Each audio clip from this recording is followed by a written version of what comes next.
Hello and welcome to Interactive Webinars for Small and Home-Based Business. I'm Karen Reddy-Penning of Monarch Empowerment Coaching, and today's video is about setting up your home office. We'll be presenting today with Matthew Obulafor of APEC Canada Incorporated and Renee Morin of EBC Services Incorporated. So as we discussed in our last webinar, defining and preparing for a small or home-based business, owning a home-based business means that you may be struggling or maybe juggling, working full-time, managing a family and social life while you're building your small business. Managing your time and work areas effectively can help you to do what you enjoy while enjoying your life at the same time. Here are some things to keep in mind as you set up your home office. So your office workspace. Make sure you have a separate room for your family space in your home as well as your business office.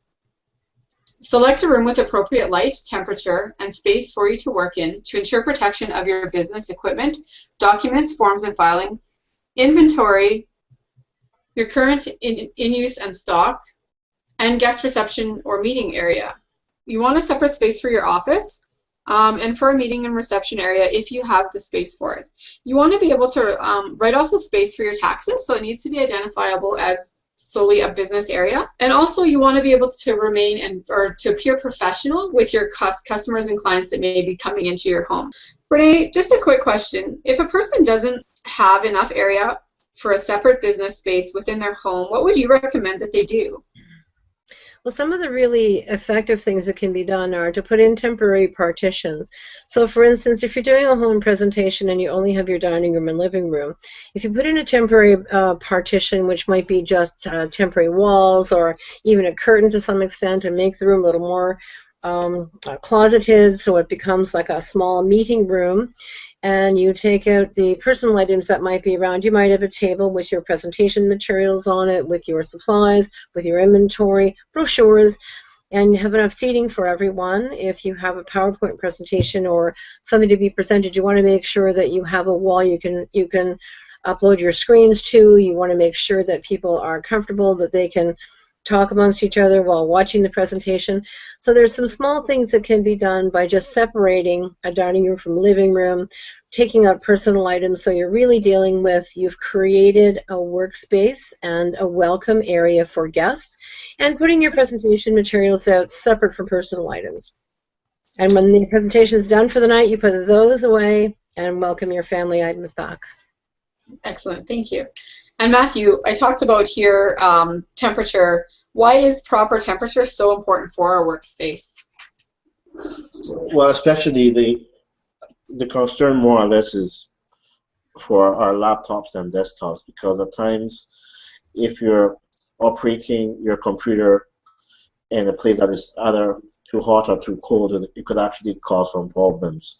For instance, if you're in a place where the temperature is too hot, if you don't have good ventilation, it's possible that your laptop could overheat, and at times when that happens, it could cause your laptop to get damaged. And on the other extreme, if it's too cold, like for instance, a few minutes ago, I discovered that my cellar room door was opened, and a lot of cold air was coming in. And at times, if your laptop is in a place where the temperature is not conducive, as in very cold temperatures, your LCD screen could actually get frozen, and that has happened a couple of times. Almost similar to some people forgetting their laptops in the trunk of their cars during the winter. Same thing. So you have to look at two options. The best bet is to have your computers work in a place where the weather is conducive, the environment is conducive, and the temperature is just right. Thank you. So your equipment might include things such as your desk, furniture, accessories and supplies, a locking filing cabinet for your business records, and a locking storage cabinet for your inventory, a phone, whether it's a desk phone or a cell phone or both, your computer with your internet, which makes sure that's password protected, and then your fax machine, printer, copier, or scanner, or a multi-function machine, so that it covers all those things. So with a locking cabinet, this is really important for your insurance. So you want to make sure that you have this because it protects your records. It's going to protect any privacy of your clients or customers that you have. And it's showing that you're doing a due diligence if there's any issues that may arise. So it just helps overall. You want to keep your information and that of your clients and customers as safe and protected as you can, especially in the world we live in today. We talk about FOIP and stuff. We hear about that all the time. We want to make sure we're doing our due diligence. Even though our business is at home, we still are responsible to treat it and have a business be just that, of business. Matthew, what do you recommend that somebody have at a minimum when it comes to the way of electronics when they're just starting out? So they're brand new and they need to just have the minimum to get going just to start. I believe my top three would be a laptop, of course. I would choose a laptop or a desktop, and because with a laptop you're mobile, you can actually use your laptop anywhere, your house, office, coffee shop. And of course, if you want to present maybe a presentation, deliver a presentation to a group of individuals, I believe having a laptop would enable you to do all of that. So that would be my first choice. Choice number two would be a wireless printer. Again, if you're in a business where you're issuing out invoices and receipts to customers, having a printer, a wireless printer would be a good option to have. And finally, I would recommend an external hard drive. And the reason why I prefer an external hard drive in this case is for you to have a backup of your most important documents. Just in case if the laptop gets lost or missing, at least you have a backup on your external hard drive. So that would be my third tool I would recommend for business owners to buy when they're starting off their business. Awesome, thank you. So documents that you need might include business registration and licenses, banking application, business loans and leases, a line of credit, debit and credit card and contracts, invoices and receipt books, sales books, appointment books, marketing materials, and electronic record keeping. So with appointment books, make sure you clearly separate your business and your personal activities. You want proof of your business activity, so when it comes to tax time and audits, that you can clearly identify the business activity. It also helps you to identify what your profit-producing activity is. So you want to see what you're doing in your business. You can have two different day timers or however you track your time. Or what I do is I actually color code in one day timer. I keep all of my activities for everything in one, and I color code business and I call it profit producing activity. So I have two colors for business, but one is actually activity that's going to be drawing in money, and one is prep and all that kind of stuff that's going to be leading to that. So it's very clearly identified in my day timer how many hours a week I'm putting towards business and other things that are non-business to me, but also when the time comes, if somebody needs to know, if I'm audited, I've got that information. I can say this is when, this is who I saw, this is why I was seeing them, and so forth. So that's really important to separate those things. And marketing materials, some of the marketing materials when you first start out would be things like business cards, samples, if you have samples of a product, and flyers. And something else too you might want to consider maybe right at the beginning or maybe just as you get going shortly is magnets. So those are things that you can use as well. Renee, you've helped a lot of people with this this basic startup paperwork before. So what do you recommend people do first?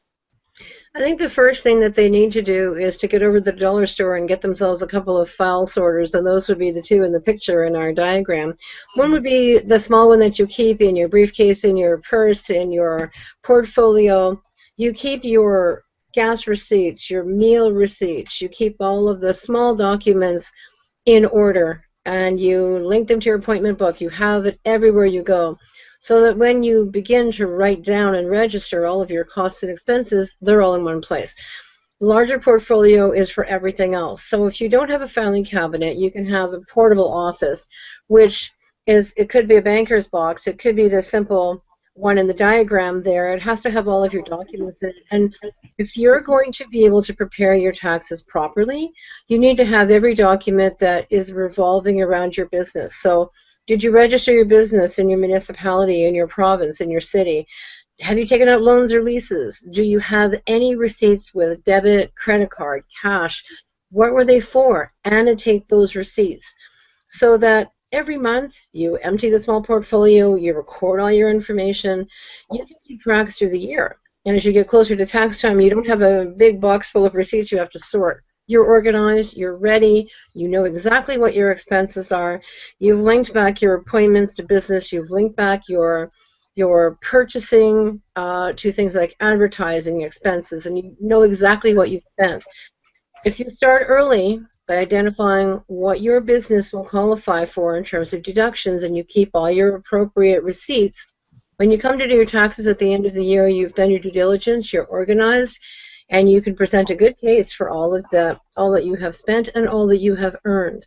So keeping track of the paperwork means understanding what your business has to report, what it can deduct, what it can expense, and what at the end of the day you need to report on your taxes. So I think being prepared at the beginning to understand what your obligations are, if you're a franchisee, if you're a small business owner, if you're an agent, what are the paper documents you need to keep?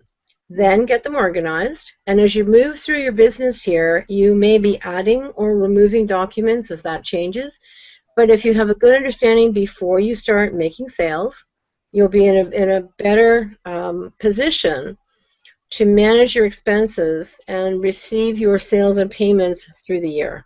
Awesome, thank you. Business documents also may include business forms if you're an agent, a distributor, or a franchisee, cost and expense tracking forms, filing format, and a method to manage them as well. So business forms are supplied often by your corporate when you're in a franchise or any kind of distributor business.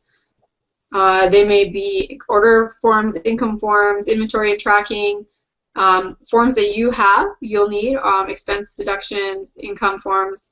If you have employees, you'll have employee pay to track. Also, if you're a franchisee, you'll have a building, you'll have utilities, inventory, that kind of thing to track. Also, if you are with a multi-level marketing company, they have so many forms for you.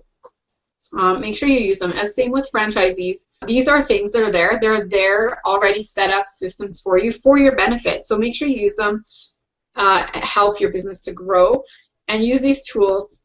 Take advantage of them. They're there. Don't reinvent the wheel. There's also, in MLM, there's mentorship and support available. So make sure you go out, you seek it, and learn everything that you can.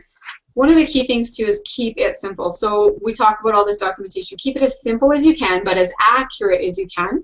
That's the key there. And do that so that you can basically focus on your business operations and getting your business going and into a profitable situation. So inventory. You want to organize your products in the most effective way to help you to fulfill your orders quickly. Identify your products with your purchase invoices to facilitate managing a product return or replacement. So use a label or a coding system. Manage expiry dates effectively and dispose of any expired items safely. Put the oldest products in the front to manage your shelf life and to ensure proper inventory turnover. So labels and codes, you want to use labeling to track your invoices and products. This will help you to track your returns as well as your sales. And also make sure you follow the manufacturer's guidelines for their products. These vendors, they know what they're doing and they know about their products. They're the experts, so make sure you listen and follow what they're saying.